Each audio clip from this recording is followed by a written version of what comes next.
جوانترین و گەرم و گەشترین سڵاوەکانتان پێشکەش بینەرانی خۆشەویستی تەلەڤیزیۆنی کۆمەڵە بە یارمەتی هاوڕێیانی هاوکارم لە خزمەتتاندام بۆ پێشکەشکردنی گەشتی هەواڵەکانی سەر لە بەیانی ڕۆژی پێنجشەممە سەرەتا سەردێڕی گرنگترین هەواڵەکان بەڕێوەچوونی هەڵمەتی زاگرۆسانە لە بانە مانگرتن لە خواردنی محەممەد جەعفەر محەممەدی لە گرتوخانەی سڵاتی سنە دەست بەسەرکردنی شش هاوڵاتی لە بۆکان گواستنەوەی وریشە مۆرادی بۆ بەندی ژنانی زیندانی ئەڤین خۆپیشاندانی کوردانی ئەڵمان و سوئیس دژ بە دەوڵەتی فاشیستی تورکیا هێرشی بەردەوامی تورکیا بۆ سەر باشوور و ڕۆژاوای کوردستان هەبوونی 500,000 کرێکاری ساختمانی بێبەش لە بیمە لە ئێران دوایین زانیاری لەسەر شەڕی نێوان حەماس و ئیسرائیل.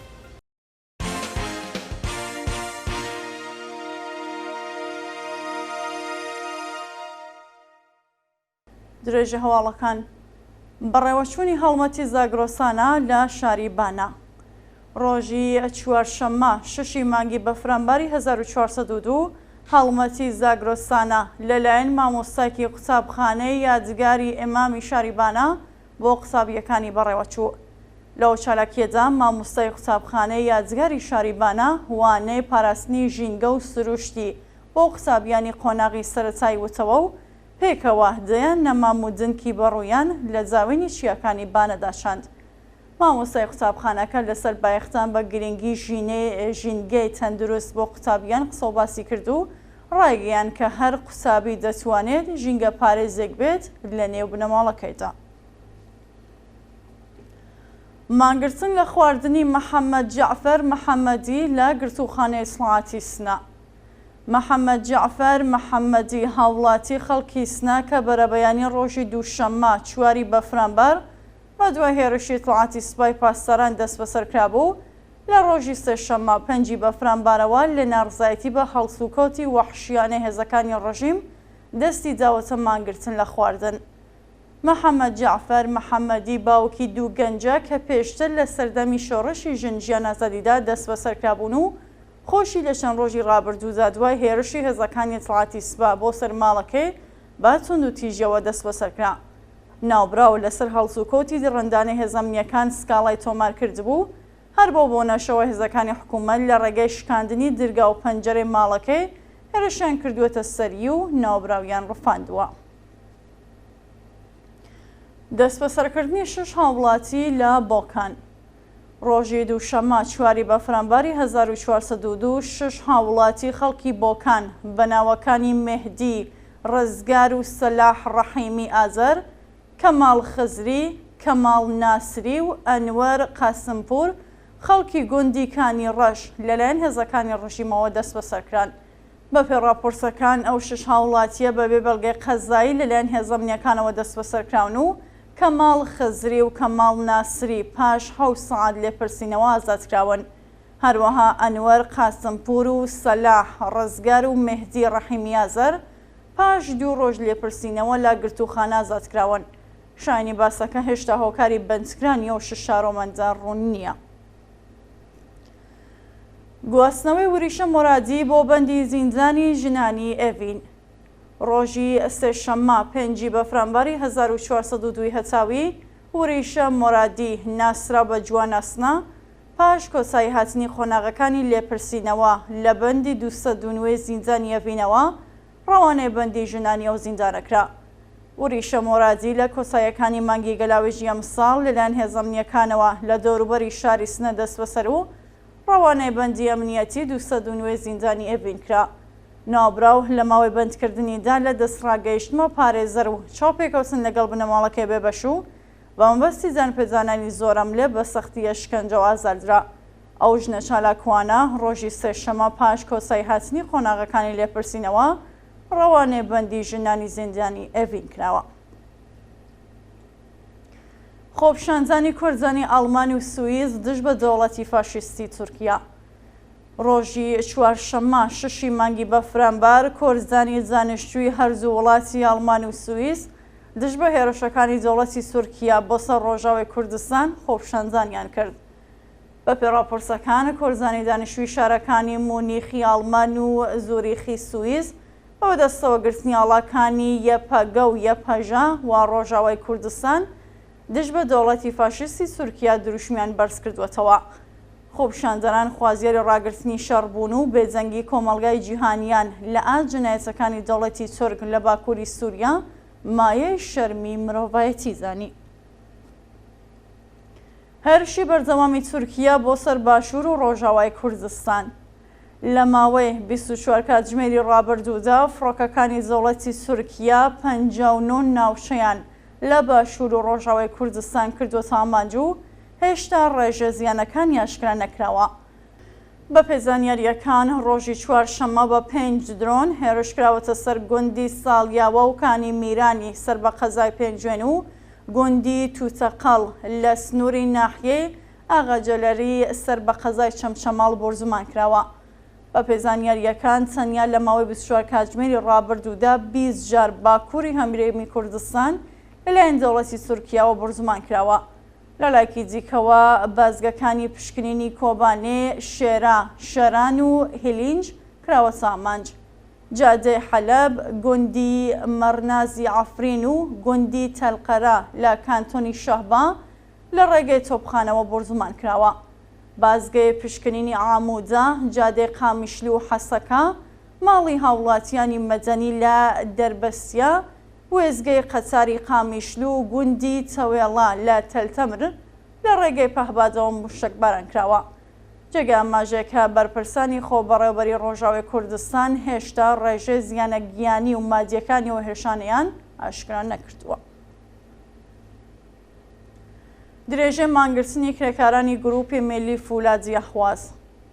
ڕۆژی چوارشەممە 6 بەفرانباری 1402 کرێکارانی گروپی میلی فولادی ئەحواز بۆ پێنجەمین ڕۆژ بەردەوام دژ بە جێبەجێ نەکردنی داخوازیەکانیان مانیان گرت. بە پێڕاپۆرسەکان کرێکارانی سەنعەتی فولادی ئەحواز ماوەی 5 ڕۆژە لە ناڕزایەتی بەل لە سەرکاری دەرکردنی 38 هاوکاریان دەستیان لە کارکێشایەوە و ڕێپەیوانی ناڕزایەتی بەڕێوە بن. کرێکارانی فولاد خوازیاری گەڕانەوەی هاوکارەکانیان بۆ سەرکار، هاوسەنگسازی حەقدەستەکانیان لەگەڵ کرێکارانی فولاد لە شارەکانی دیکە ئێران، بەکردەوە دەرهاتنی گەڵاڵەی ڕیزبەندی پیشەکان، گۆڕانی گرێبەستی کرێکارانی شەفەق لە کاتیەوە بۆ قەراردادی لە سەرکار لابردنی بەڕێوەبەرایەتی گەندەڵی شێرکەت و بەشداری کرێکاران لە بەڕێوەبردننی شەرکەت بوون. کۆبوونەوەی معەلیمانی خەریت خەدەمات لە یەزد. معەلیمانی خەریت خەدەماتی پارێزگای یەزد ڕۆژی چوارشەممە 6 بەفرانبار بۆ پێنجەمین ڕۆژی بەردەوام لە بەردەم و سەنجاری کۆبوونەوە. معەلیمانی خەریت خەدەماتی پارێزگای یەزد خوازیاری چوونە سەرۆیاستی حەقدەست و مەزایە، نوێکردنەوەی قەراردادەکان، گۆڕانی دۆخی پیشەیی و پێدانی حەقدەستە دواخراوەکانیان بوون. شاینی باسەکە ڕۆژی ڕابردوو قوتابیان هاوڕێ لەگەڵ معەلیمەکانیان لە بەردەم ئوستانداری یەزدە خۆپیشاندانیان کردبوو. کۆبوونەوەی بنەماڵەی زادخوازان لەسەر مەزاری گیانبەختکردووانی شۆڕشی 98. ڕۆژی چوارشەممە 6 بەفرانبار بنەماڵەی کۆمەڵێک لە گیانبەختکردووانی شۆڕشی خەزەڵوەری 98 لەسەر مەزاری ئازیزانیان کۆبوونەوە و بەڵێنیاندا درێژەدەری ڕێگای پڕ لە شانازیان بن. بە پێڕاپۆرسەکان بنەماڵەی دادخوازان لەسەر مەزاری فەرهاد مەجدەم، بێهروز ئەسقەرپوور و مەهناز مهدیزادە لە گیانبەختکردووانی شۆڕشی خەزەڵوەری 98 لە شەهریاری ساران کۆبوونەوە و وێڕای ڕێزگرتن لە یاد و بیرەوەرەکانیان پەیمانیان لەگەڵ ئەوەسەکانیان نوێ کردەوە. لە سێدارەزانی بەندکراوێکی بەلوچ لە زیندانی بیرجەند. بەیانی چوارشەممە 6 بەفرانبار حکمی عەدامی بەندکراوێکی بەلوچ بە ناوی ئیسماعیل قادم مەقام بەراهوویی تەمەن 32 ساڵ لە زیندانی ناوەندی بیرجەند جێبەجێکرا. بە پێڕاپۆرسەکان ساڵی 98 هەساوی ئیسماعیل قادر مەقام لە شاری نهێبەندان بە تۆمەتی پەیوەندیدار بە مادەی هۆشبەر دەست بەسەر و دواتر لەلایەن جادگای بیرجەندەوە بێعەدام مەحکوم کرا. ناوبراو ڕۆژی ڕابردوو بۆ بەندی تاکە کەسی گوازرایەوە بەرپرسانی زیندان ڕێگەیان نەدا پێش جێبەجێکردنی سزاکەی بۆ دوایین جار چاوی بە بنەماڵەکەی بکەوێت. بەڕێوەچوونی جەلسەی دادگایکردنی 8 دەست بە سەرکراوی شۆڕەشی ژینە لە گۆرگان. ڕۆژی چوارشەممە 6 بەفرامبار جەلسەی دادگایکردنی 8 دەست بە سەرکراوی شۆڕەشی ژینە بە ناوەکانی محەممەد ڕەزا شەرقی، بێهروز ئیزەدی ڕاد، ڕەزان نەجەفی، فائێزە خەلیلی، پەرەند قەرەجاقی، ئەمیر شیرئەفکەن، نیروانە توربەتی نەژاد، ڕۆژینە ئیبراهیمی و مەریەم ڕەزوانی لە شاری گورگان بەڕێوەچوو. ئەو هەشاوڵاتیە مانگی خەرمانانی ئەمساڵ لەلایەن هێزەمنیەکانەوە دەست بەسەر و پاش ماوەیەک بەدانانی وەسێقە لە زیندان ئازادکرابوون.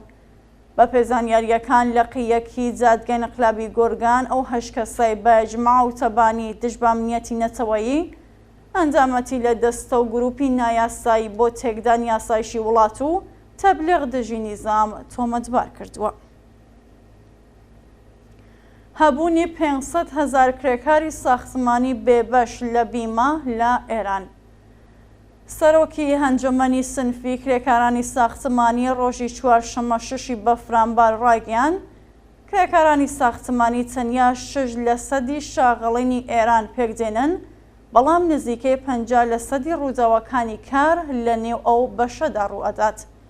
بە وتەی ئەو بەرپرسەی ڕەژیم لە ماوەی 3 ساڵی ڕابردوودا بیمەی 300,000 کرێکاری ساختمانی بڕاوە و لە ئێستادا نزیکەی 500,000 کرێکار چاوەڕێ بیماکەن. ئەوە لە حاڵێکدایەکە پەیمانکاران و سەرمایهدارانی بەشی دروستکردنی خانوبەرە پێشنیارێکی بێشەرمانەیان ڕادەستی دەوڵەت کردووە تاکو و سەرچاوە ماڵیەکانی دابینکراوە بۆ بیمەی کرێکارانی ساختمانی نیوە بکرێت. دووە هەواڵ دوایین زانیاری لەسەر شەڕی نێوان حەماس و ئیسرائیل.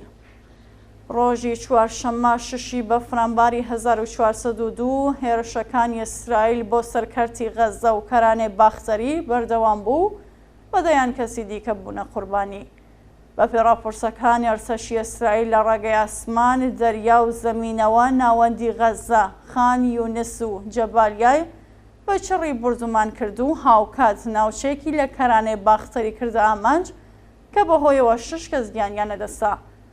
بە وتەی بەرپرسانی بێهداشتی غەزە تەنیا 25 کەس لە نەخۆشخانەی مانگی سووری خان یونس کوژراون و لە 24 کاتژمێری ڕابردوو 241 کەس بەهۆی بردومانەکانی ئیسرائیلەوە گیانیان لەدەستاوە.